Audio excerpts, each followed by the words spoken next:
Hello दोस्तों, आज हमारा चैप्टर है नंबर सिस्टम का परिमेय संख्या और अपरिमेय संख्या।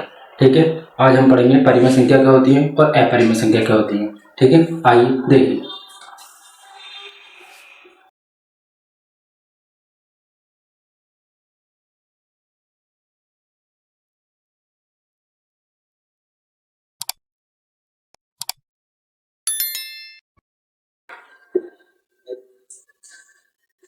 ठीक है, परिमेय संख्या वो होती है जो P अपॉन Q के रूप में लिखी जाती है। ठीक है, जैसे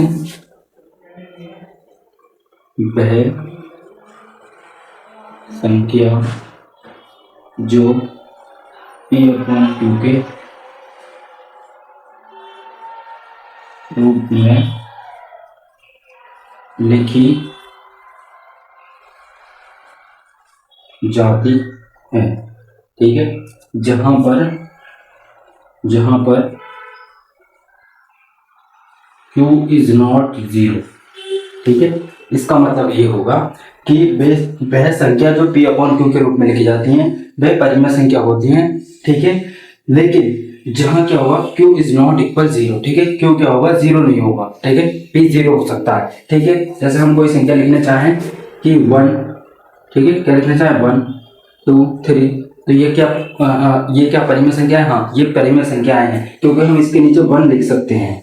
क्या लिख सकते हैं? हम इसके नीचे 1 लिख सकते हैं। ठीक है, तो इस वजह से ये परिमेय संख्याएं हो जाती हैं। ठीक है, जितने भी हमारे नेचुरल नंबर होते हैं, होल नंबर होते हैं, या जितने भी ऑल इंटीजर्स, ठीक है, जितने भी हमारे इंटीजर्स होते हैं वो सारे के सारे क्या होते हैं, हमारे परिमेय संख्या होती हैं। ठीक है, अब देखो जैसे हमने लिखा 0, ठीक है, इसके नीचे हम 1 मान सकते हैं। ये किसकी वैल्यू हो गई? Q की। ये P की वैल्यू हो गई।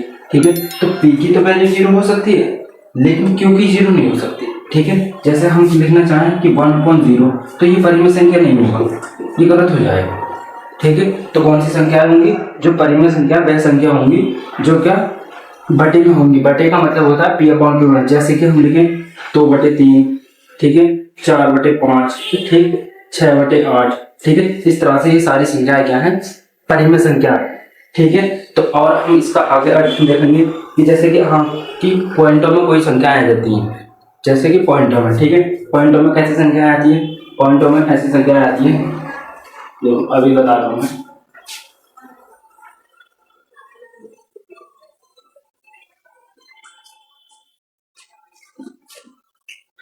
जैसे कि हम अगर 1/3 को लिखेंगे, ठीक है, जब हम 1/3 को इसको डिवाइड करेंगे तो क्या आएगा? 0.3333।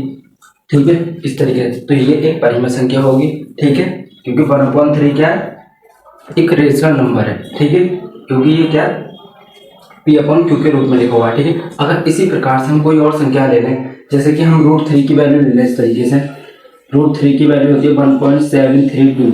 ठीक है, तो ये क्या है, ये परिमेय संख्या नहीं है। क्या ये परिमेय संख्या नहीं है? √3 की वैल्यू जो होती है 1.37, ये परिमेय संख्या नहीं है। ठीक है, क्यों नहीं है? उसका एक रीजन होता है, जितने भी हमारे पॉइंट के बाद रेक्योरिंग नंबर होते हैं, ठीक है, कौन से रेक्योरिंग नंबर? पॉइंट के बाद हमेशा अगर रिपीटेशन अलाउ है, ठीक है, रिपीटेशन अलाउ है तो वो सारी परिमेय संख्याएं होंगी। पॉइंट के बाद अगर रिपीटेशन नहीं है तो वो अपरिमेय संख्या, परिमेय संख्या नहीं होंगी। ठीक है, कहने का मतलब ये है।